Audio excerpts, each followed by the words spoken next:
coming. So my mother had to come home from school early, and she washed the floors, and then they put newspaper over the floors so they shouldn't get dirty until after they lit the Shabbos candles. Then they would take the newspaper off the floor. But in order to make a good Shabbos, they had to know that they had a clean floor. And her sisters would always polish the candlesticks and whatever other silver was there, and that was their job on Shabbat to do that.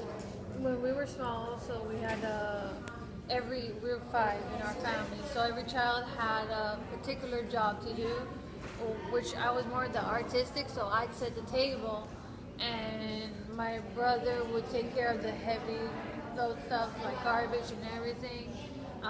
My twin would make sure the food is prepared and everything ready for my dad to cook. My little sister, which is Sarah, she works here, she used to just be on my side, so she will help me in any little details.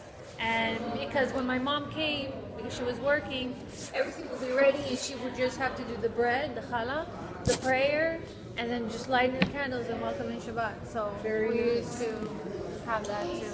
Do you remember anything special for Shabbat? Special for Shabbat?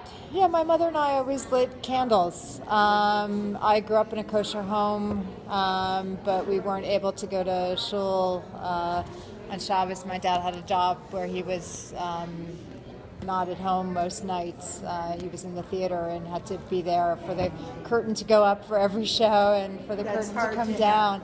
So I grew up in New York City, and we moved to New Jersey when I was 4. So so my mom and I always lit candles, or we were with my dad. But Pesach every year was at our house. My mother, to the nines, did it. Both sides of the family, everybody came to our house for Pesach, and likewise Hanukkah. My mother always made the latkes and everything.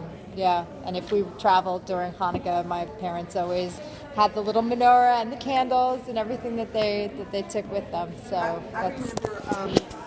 I remember the first when I first met my husband and we were married and we went for my brother's wedding.